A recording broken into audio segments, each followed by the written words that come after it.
Baik jamaah, kita kembali lagi di rumah Mama, Dede. Ma, penyakit hati.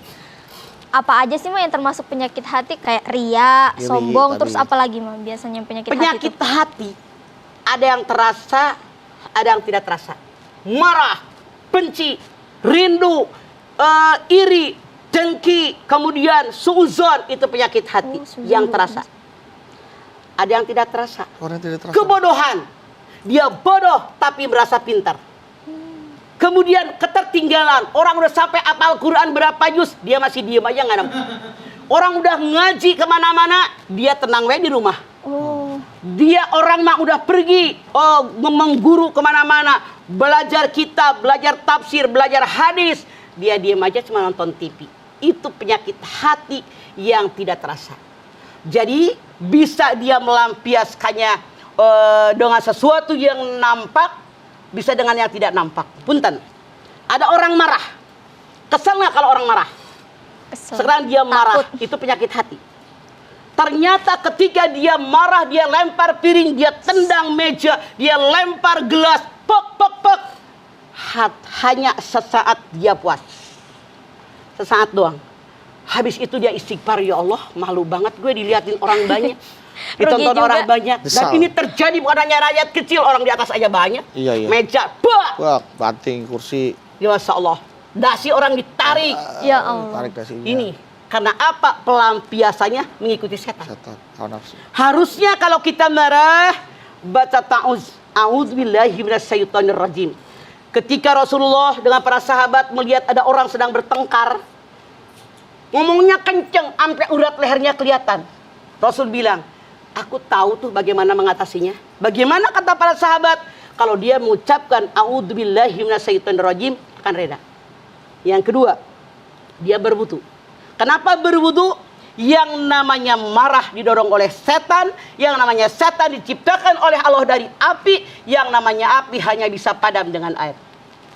Kemudian ganti posisi. Ganti posisi. Kalau berdiri, duduk. Duduk, berbaring. Kenapa? Berdiri bisa lari, bisa nendang, bisa nonjok, bisa mukul. Iya apa iya? Iya.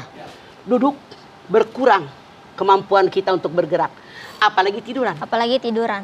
Jadi kalau ada orang duduk, dia marah, dia berdiri, marahnya makin menggila. Kenapa? Bodongnya ngablak kemana-mana. Oh, iya. Hadis Nabi mengatakan pusat kemarahan di sini. Oh. Makanya kalau Anda marah, Anda berwudu, salat mutlak 2 rakaat, 2 kali ruku ketekuk, 4 kali sujud makin ketekuk, selesai sholat sunat, walaupun marah masih ada, sudah kecil persentasenya, lebih mudah mengatasinya. Jadi hati-hati, karena Mamah bilang tadi jangan-jangan yang ngomong sama anak-anaknya termasuk ini, Iya, iya. betul. Edan Eling, Edan Eli. lagi sebel sama orang. Bagaimana cara mengobatinya? 1, mantapkan iman dan ketakwaan kepada Allah. Jadi di mana kita meningkatkan iman? 1, kita bergaul dengan orang-orang soleh. 2, Al-Quran bukan hanya dibaca, tapi ditadaburkan. Tadaburkan. Yang ketiga, sering puasa sunat, biar belas kasih sayang kepada fakir miskin nambah. Yang keempat, biar mantap iman dan ketakwaan kita, kerjakan sholat malam. Wa minal laili fatahajjad bihi nafilat talak. Bukan Nabi yang ngomong, tapi Allah. Pada tengah malam bangunlah kalian, kerjakan sembahyang tahajud. Niscaya harkat derajat kalian akan naik di hadapan Allah. Amin, ya Allah, amin. Makanya rajin sholat malam. Sekarang, apalagi yang harus kita lakukan? Yang harus kita lakukan, hindarkan perbuatan dosa dan maksiat. Kalau kita tahu ini dosa, jadi kerjain dong. Allah, segitu doang. Orang mah apa lagi? Itu salah. Kalau kita tahu itu dosa, itu maksiat, udah, jangan sama sekali. Jangan. Yang ketiga, banyak bertaubat. Siapa di antara kalian yang selama hidup nggak pernah punya dosa? Ngacung. Siapa yang merasa banyak dosanya? Ngacung. Saya mah. Makanya kita banyak taubat.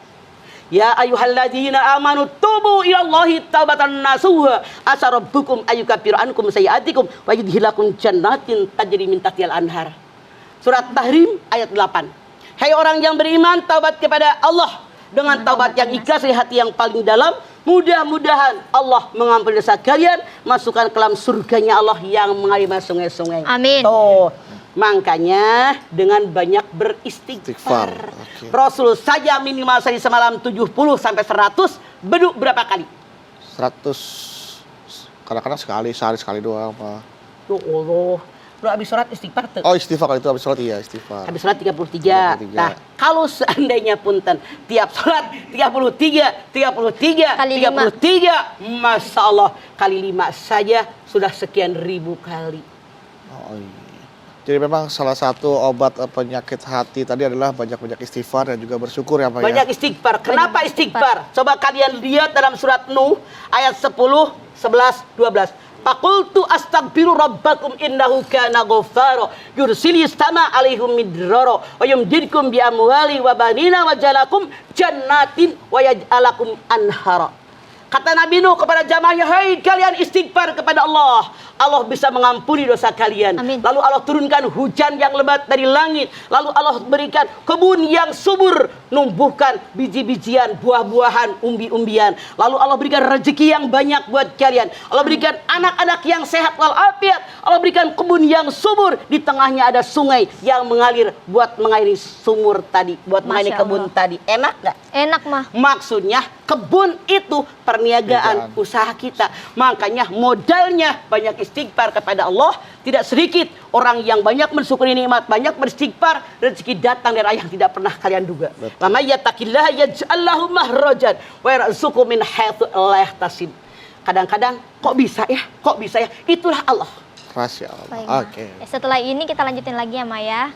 Ya dan pemirsa jangan kemana-mana, tetap bersama kami di rumah Mama Dede.